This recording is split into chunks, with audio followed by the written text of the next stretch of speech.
How's it going, guys? Andrew with American Diesel. So behind me we have a 21 Chevy Silverado 2500, and the issue is it has a whole bunch of issues actually. Has ABS, check engine light, service four-wheel drive, has a whole bunch of stuff on it. So yeah, let's get to it.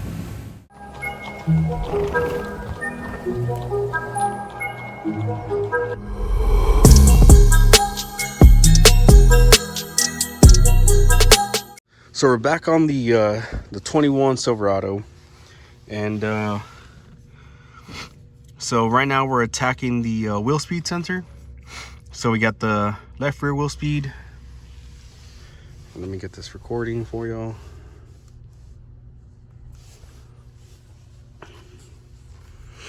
Okay, so let's come over here. Okay, so we're checking the wheel speed sensor for the left rear, and so I checked here at the X406, which I'll take you back here in a second. So I checked here at X406, checked pin 1 and checked pin 2. So when I checked both of these, I had maybe 1 volt here, and it's supposed to be 12 volts, and then I had good ground. So I checked over here on the other one, the right rear, just to make sure. And so when I checked pin 1, had 12 volts there, and then on pin 2, it had a good ground. So then I checked over here at X140, and then I had a good power and a good ground. So that told me in between here and here that there is a break in the wire. Okay,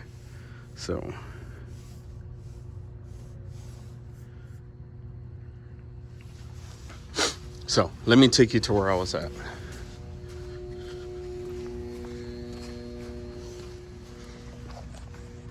Okay.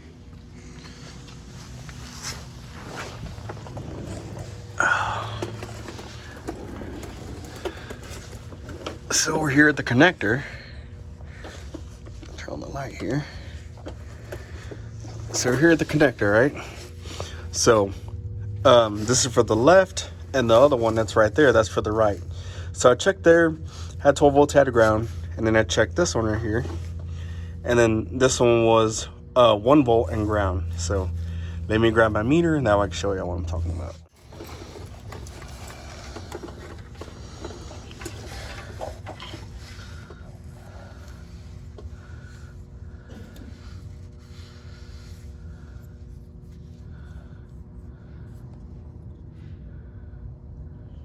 Okay, so we checked that one's ground.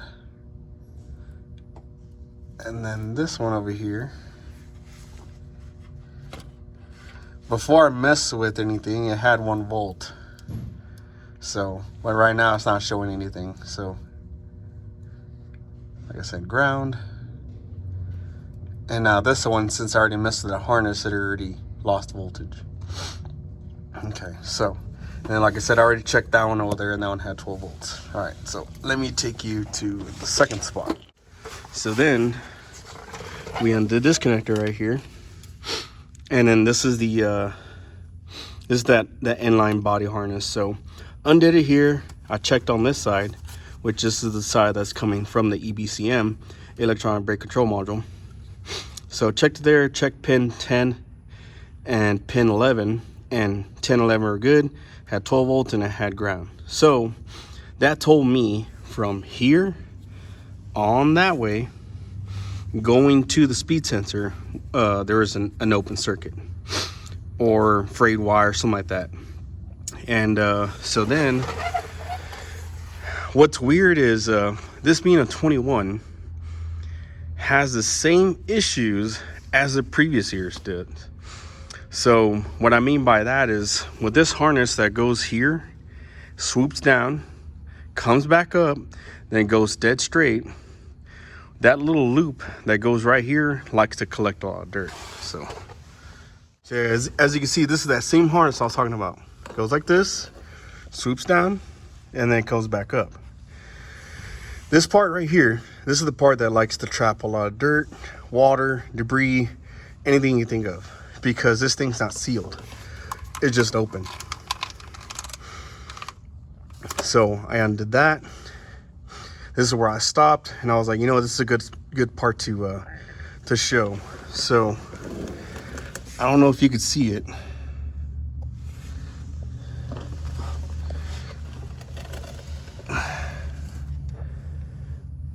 It's kind of hard to tell. Let me get it zoomed in here.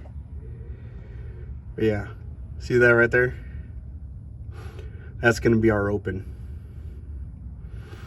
So you can kind of see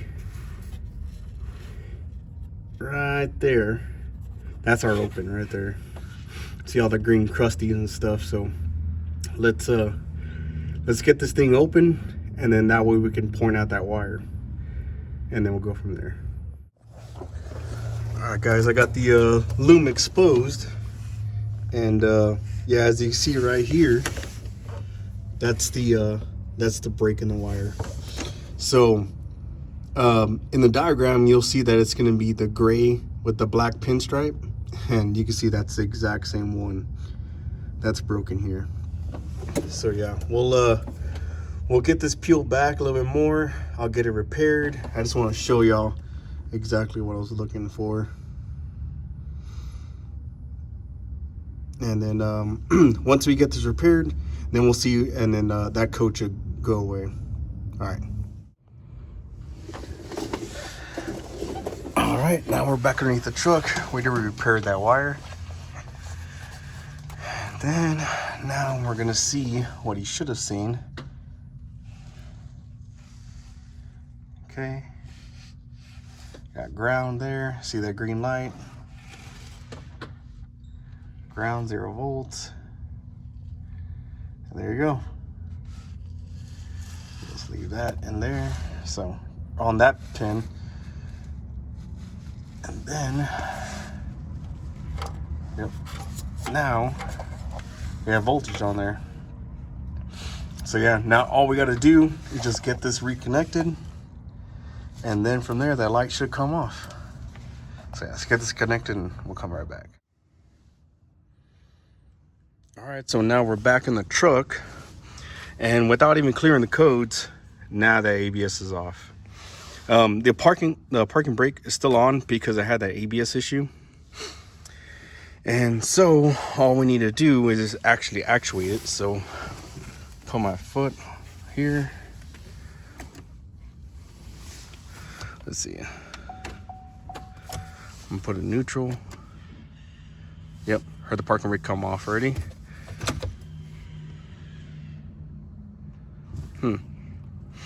It might need to be reset, and that's why it keeps coming back and forth, or because of that service forward drive. So I believe, now this is just a theory, so that service forward drive, I was looking it up, that there's a TSB out there that the engineers don't know why this code is on. So watch, I'm gonna activate this, and I bet you anything this thing is gonna be happy with it, since now we took care of the ABS. So let's hit the forward drive high, shifting,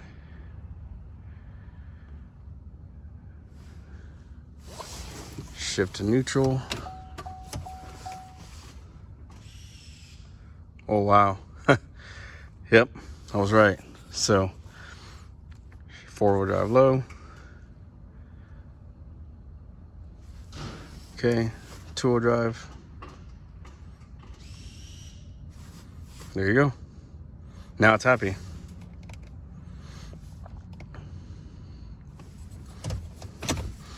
So maybe the engineers didn't know that if you have maybe an ABS issue, it's going to cause all sorts of stuff to happen with that four-wheel drive. So now we should be able to release this park. Put a neutral.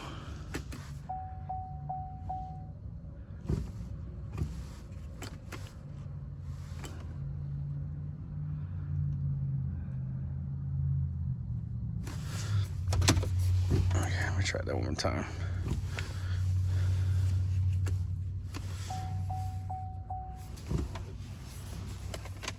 Okay, I'm gonna reset this. Put the key on. put in neutral, hit the parking brake, step on brake to release parking brake. Well, I kind of am on the parking brake. There it is. Okay, it's released. Now let's see if everything is happy whenever I put it in park. Let it go. Bam, there it is. So we took care of, I guess, kind of like 3 issues, because that parking brake was always coming on, that source forward drive was coming on, and that ABS was on. So it was kind of 3 rolled into 1. If you look on service information, there's nothing about like one code will cause the other. I looked into it. Trust me, it's not in there. So sometimes you just gotta use your noggin and realize, hey, if I have one issue, sometimes it leads to other things, sometimes it doesn't. So just do the things that you know, okay? You know for sure that there's a wheel speed sensor circuit, so fix that first. Same thing for a check engine light. Got that figured out first, because that's my priority right there, is to fix the check engine light, then ABS, then from there keep on going. So let's cycle it again. See what happens.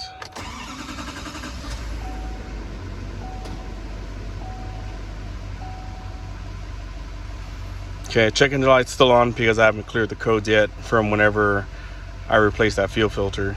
So, but yeah, I mean, you saw this thing was a Christmas tree. So all right guys, so that about wraps it up. It's crazy. Let me refresh this deal right here. Let me refresh.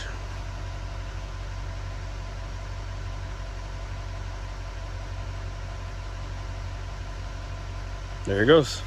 Now everything's happy. So past, and history. So, okay, now that that's situated, put just a key on. I'm gonna clear these codes. Clear these at all. Okay. So in all reality, this thing only had 2 issues, which was one, the fuel filter was so dirty, it was creating the NOx sensor. So let me show you where that NOx sensor lives. So it goes from right here and it goes all the way back there to that turbo. I don't know if you can kind of see it. So let me zoom in here a little bit. So see right there, that sensor, that's your NOx sensor, number 1. So you follow it all the way up here and it gets bolted back behind here. But yeah, nonetheless, I'm not doing a NOx sensor R&R. So yeah, that will pick up dirty fuel.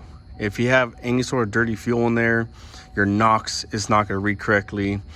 Sorry I didn't get to show that on there. I've seen it so many times that that's the first thing I go to. I make sure that fuel filter is nice and clean. Then from there, that's when I start my diagnostics. Same thing too, whenever you're going through the diagnostics of the NOx sensor, it'll tell you, is the code present? Yes, no. If it's yes, replace NOx sensor. That's it. That's the diagnostics of NOx sensor. And that's just nonsensical. I mean, it can't just all just be bad. I mean, you can throw a couple of NOx sensors at this thing, and without changing that fuel filter, it would have never done anything. So yeah, now that I got that replaced, then I can kind of like do a regen. Then from there, I can continue on with the PM, changing out the oil, all that good stuff. Because the same thing for the Fords. This one will inject 5 times in order to do the regen. So it'll inject 5 times. I think it's like pre-post. I'll probably put it up right here. The number of injections, because you have your main injection, and then you have your post injection. So on the post injection, on the very last ones, that's what adds the extra fuel in there to make the engine hotter. Because the more diesel that you inject in there, the hotter the cylinder temps will get. So, and then also too, this thing will also spray diesel down in the exhaust. I'm not gonna show you that, but you can kind of just visualize. So back here on the exhaust, so on the earlier models like LMLs and stuff like that, it used to be like on the passenger side valve cover. And so on these, what they did, they ran it up underneath onto the exhaust, and that's where it sprays the diesel in there. So it's basically a hydrocarbon injector at that point. If it sprays diesel, it's for hydrocarbons. And then of course you also have the def injector that will spray in there, does this whole rigmarole. I kind of maybe get into that later if y'all want that. But yeah, it's just very in-depth. You know, it's kind of hard to explain because every system is different. Every year they kind of change a little bit of things here and there, of like the parameters of what they're looking at, and the amount of NOx, amount of this, amount of that. So, but yeah, so this one's just about almost ready to go. Just need to finish the PM, and then yeah, this one will be ready. So yeah, so don't forget to like, comment, share, subscribe. I'll see you guys in the next one. Later.